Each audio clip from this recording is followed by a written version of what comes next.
Hello everyone and welcome back to the channel. This is going to be a short video and I apologize for what will be the less than enthralling visuals. I generally try not to wade into the breaking news zone because that's not really what this channel is about right now.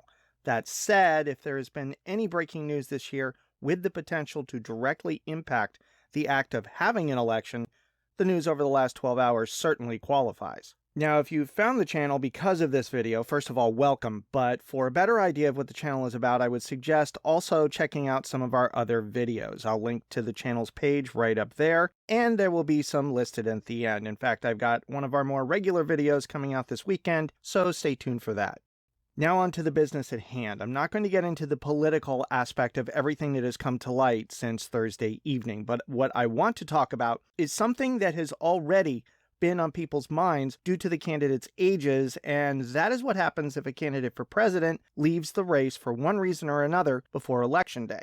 I'm not going to get specifically morbid here since the same rules apply even if a candidate voluntarily leaves the race because of scandal or other personal reasons. It's all the same. So let's say one of the candidates can no longer be a candidate for whatever reason. What happens then? There are no federal rules regarding such situations because elections are not national ones in the United States. We hold 50 state elections for president every 4 years. This would generally be considered a political or a state issue rather than a national election issue thanks to that structure. The election would proceed as planned, and the party of the candidate is then put in a bit of an inconvenient bind. Not an insurmountable one, but a bind nonetheless. So what are their options? Can they decide not to run anyone? Technically, yes, but neither party has a small enough ego to just say, rather than choose someone the voters haven't, we'll take a pass this time, see you in 4 years. Not going to happen.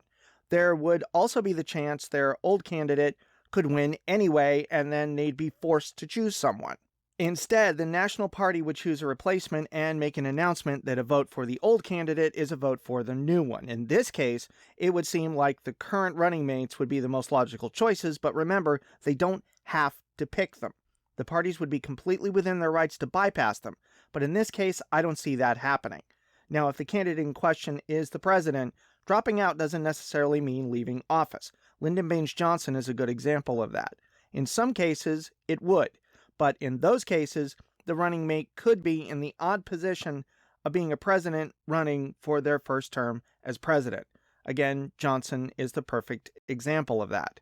I know that sounds weird, but a vice president rising to the position of president only counts as a first term if they hold the title for a majority of that term, meaning 2 years or longer. And that's from Inauguration Day, not Election Day, making the cutoff January 20th, the year before Election Day.